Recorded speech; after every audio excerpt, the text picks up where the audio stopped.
Bueno, yo sí pensé, después de la elección del 2012, ya no volver a participar como candidato. Hasta escribí un texto, por ahí debe de estar el borrador. Iba yo a dar a conocer en el Zócalo que había intentado 2 veces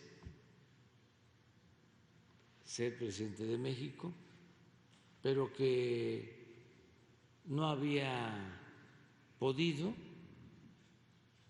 por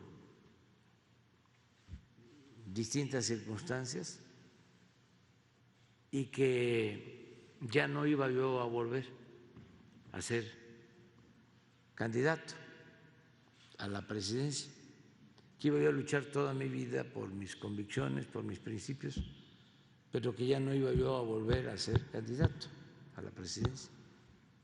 Lo iba yo a decir en el Zócalo, un acto, cuando se estaba creando un movimiento nuevo, que iba yo a trabajar en eso, pero sin aceptar ser candidato. Todo esto porque en ese entonces los conservadores hablaban muchísimo de que era yo un ambicioso, vulgar, que estaba yo obcecado con ser presidente. Y sí, me llegaba profundo el mensaje, me ofendía, porque nunca me han interesado los cargos. Lucho por ideales, lucho por principios. Y eso me hería. Y tenía yo ganas de decirles de que no era así. Y la mejor forma de mandar el mensaje era renunciando a ser candidato. Decía yo en el texto que quería ser presidente para seguir el ejemplo del presidente Juárez, del presidente Madero, del presidente Lázaro Cárdenas, pero que no se habían presentado las circunstancias o no había yo sabido hacerlo, lograrlo.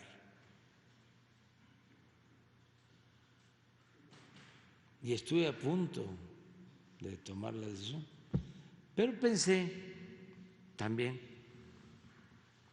que sin caer en el necesariato podía yo ayudar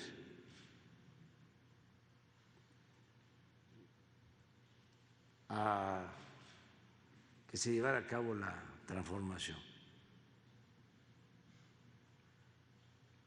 sin sentirme insustituible. Las circunstancias me habían colocado en un lugar en el que yo actuaba como dirigente de un movimiento y que a lo mejor no iba a ser fácil el relevo, darle continuidad al movimiento.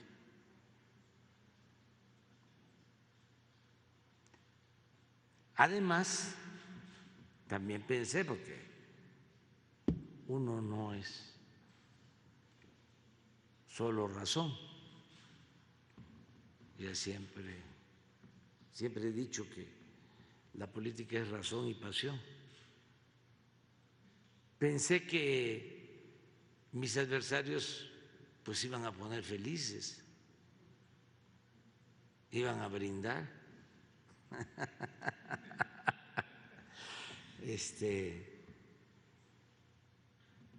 iban a celebrar y que yo no debía darle el gusto a la oligarquía rapaz que estaba destruyendo a México, que valía la pena seguir adelante. Y así tomé la decisión de continuar. Y ya ven, pues el pueblo quiso, la tercera fue la vencida, y ahora sí, ya, en definitiva, terminando el mandato, me retiro, me jubilo y no vuelvo a participar en política, en nada, absolutamente en nada. Pero ya siento que voy a cumplir un ciclo. Y ahora estoy muy contento y muy tranquilo porque hay relevo generacional. Hay varios. Entonces ya esa preocupación de antes no existe, porque hay varios compañeros, compañeras que tienen el perfil, reúnen las condiciones para darle continuidad al proceso de transformación y son muy buenos, muy buenos, y no creo, sinceramente, que la gente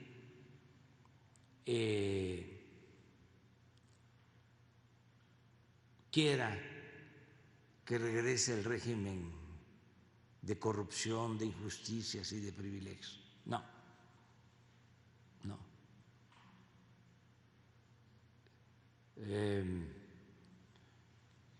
Va a haber continuidad con cambio hacia adelante.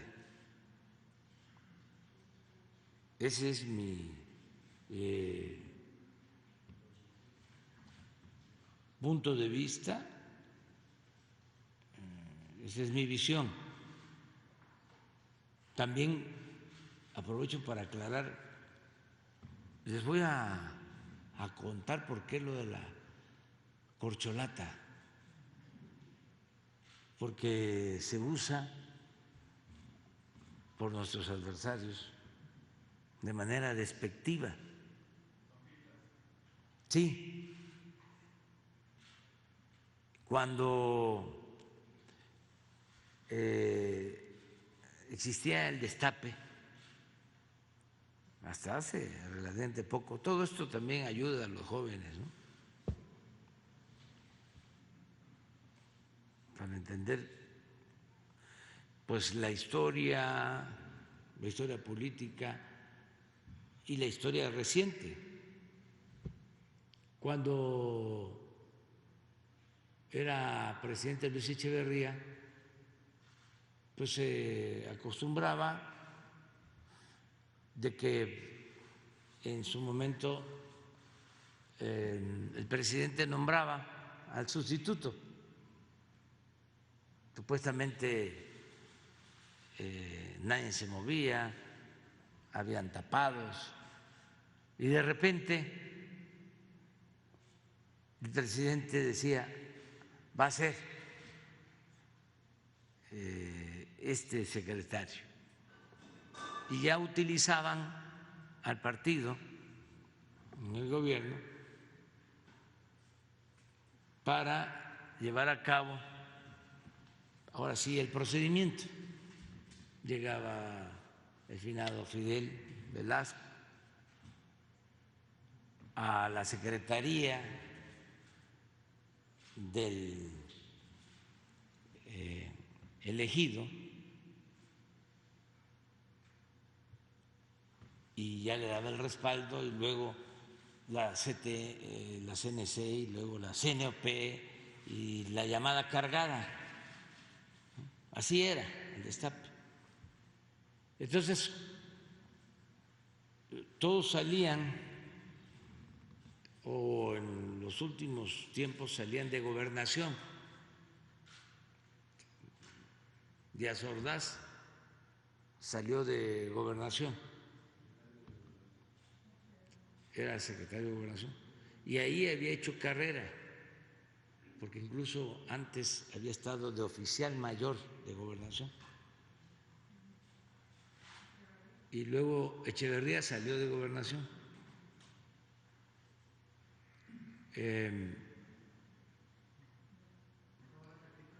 Y ya estaba muy señalado, muy visto, Mario Moya, que era secretario de Gobernación. Ya había grupos, como siempre, ¿no? Entonces Echeverría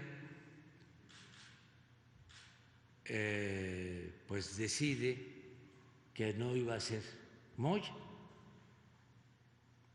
pero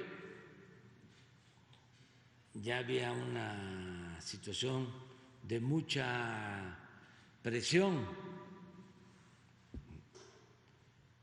Entonces, la primera señal de que no iba a ser Moya la dio porque el ingeniero Leandro Rovirosa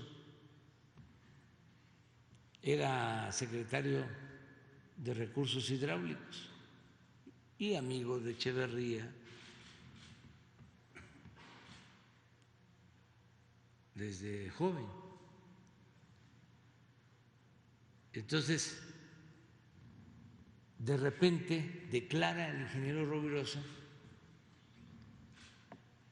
de que hay 6 probables. Eso no se acostumbraba, nadie hablaba. Entonces, abrió el abanico para que no se pensara que solo estaba Moya. Y entonces, pues ahí menciona pues a López Portillo, que estaba en Hacienda, y menciona, pues yo no recuerdo quiénes eran los secretarios de entonces, pero menciona 6.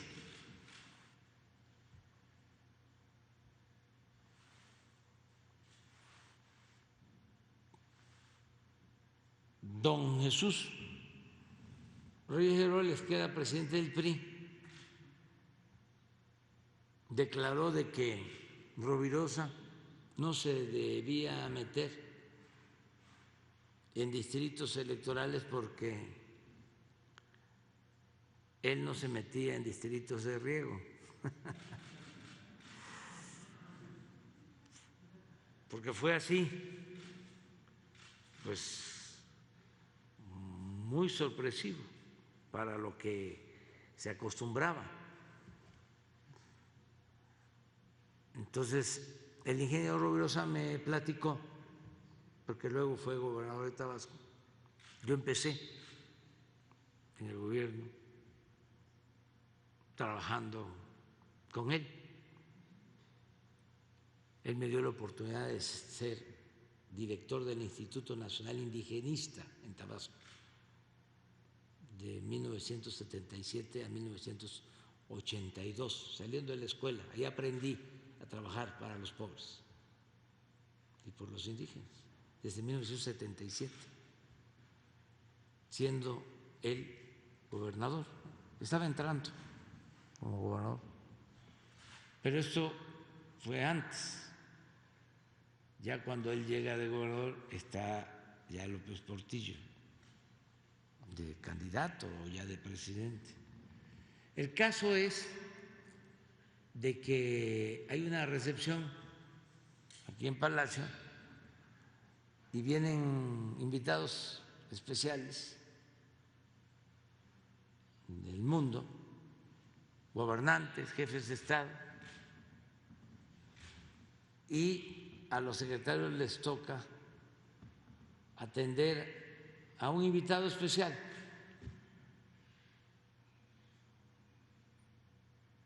Y al finado López Portillo, que todavía era secretario de Hacienda, le tocó atender a Raúl Castro.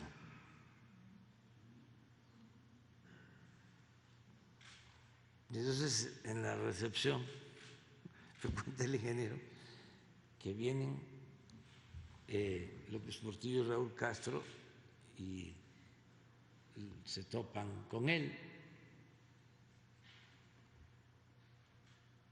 Y López Portillo le dice: este es el ingeniero Leandro Rovirosa, secretario de Recursos Hidráulicos. Entonces Raúl le dice: el destapador. Y entonces el ingeniero dice: sí, y esta es mi corcholata favorita, señalando a López Portillo. Y le atinó. Entonces de ahí viene eso, las corcholatas. Pero de ninguna manera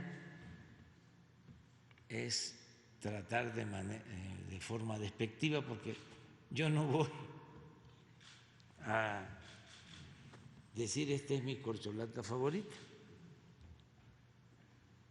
porque no es así.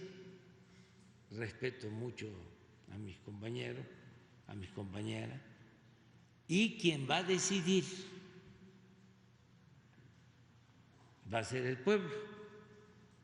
Este es un cambio. Ya no hay tapados, no hay dedazo, el presidente no nombra a su sucesor, va a ser el pueblo. Y pues cada partido tiene su procedimiento, y en el caso de Morena hay un procedimiento que son encuestas que ya se han aplicado. Bueno, ahora para decidir las gobernaturas, también cuando me tocó en el 12 ser candidato, se hicieron encuestas porque también participó Marcelo Ebrard. Entonces es el procedimiento,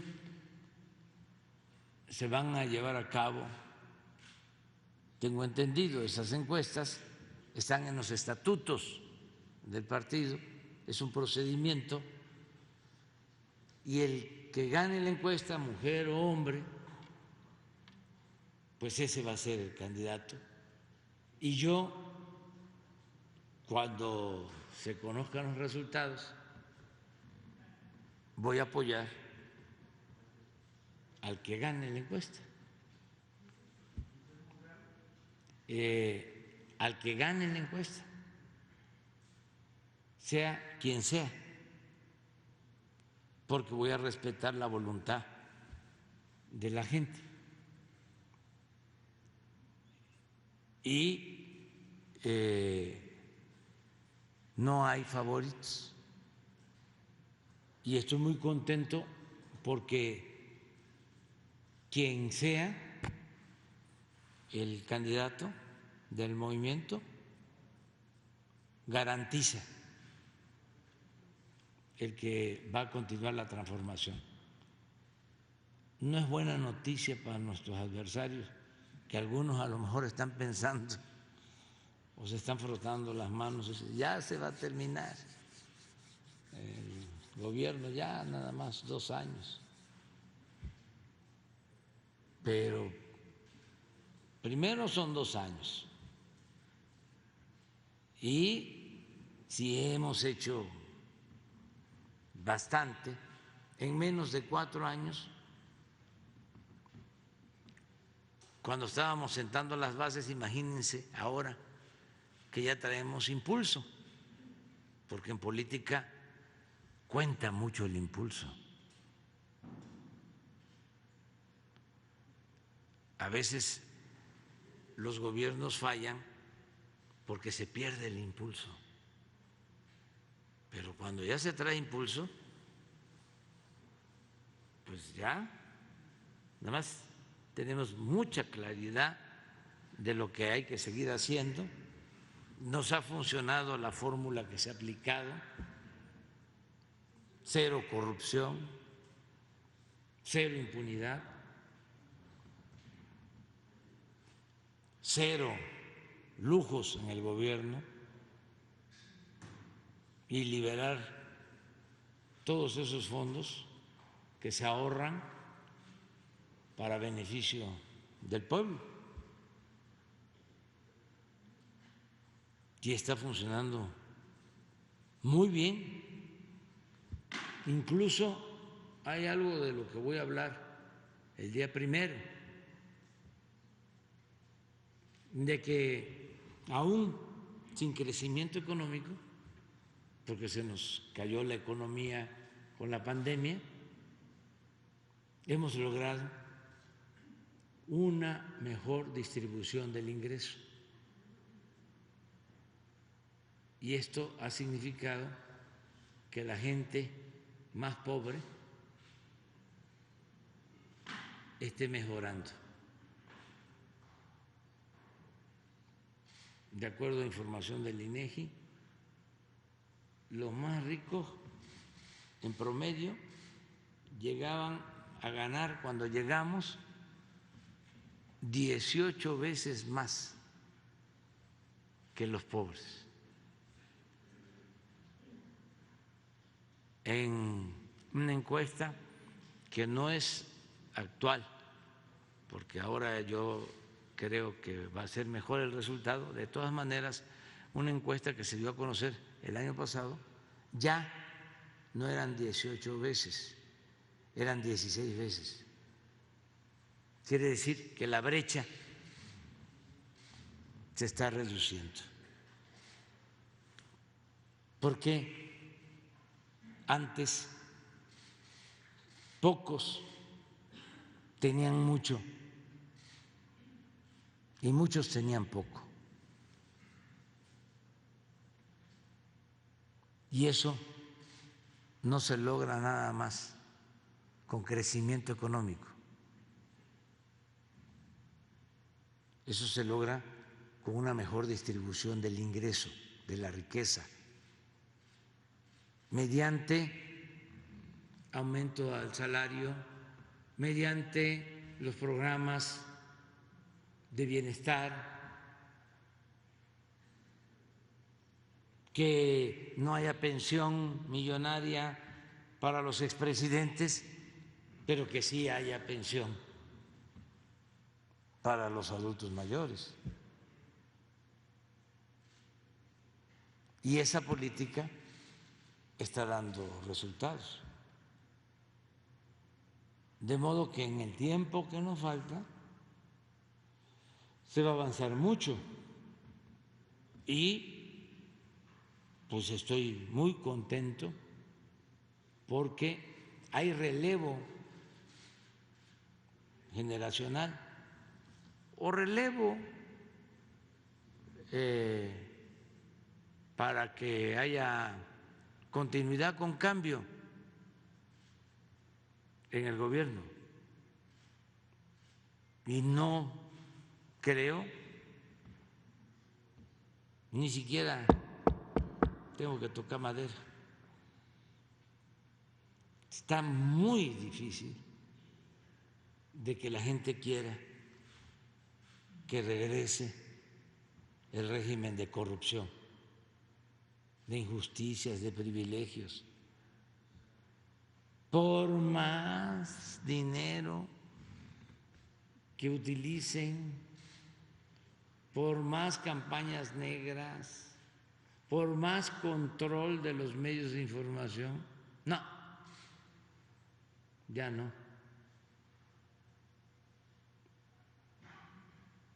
Porque se avanzó mucho y se va a seguir avanzando en la revolución de las conciencias, en el cambio de mentalidad. Eso es lo más importante de todo, el cambio de mentalidad. Cuando cambia la mentalidad del pueblo, cambia todo.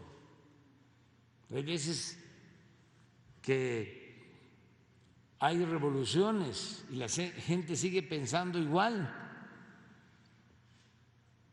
De ahora, lo extraordinario y el distintivo de esta transformación es que sin violencia se ha producido un cambio de mentalidad,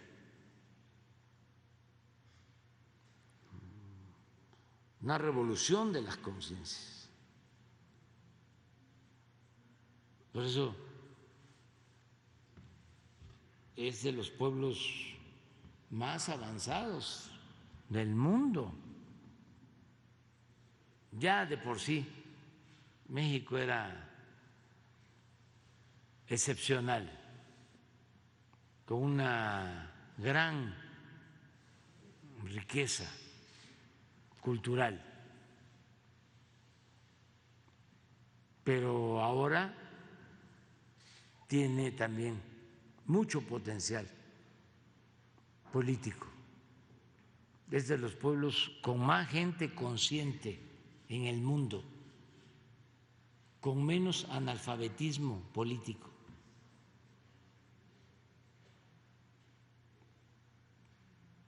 Eso es un gran avance de los últimos tiempos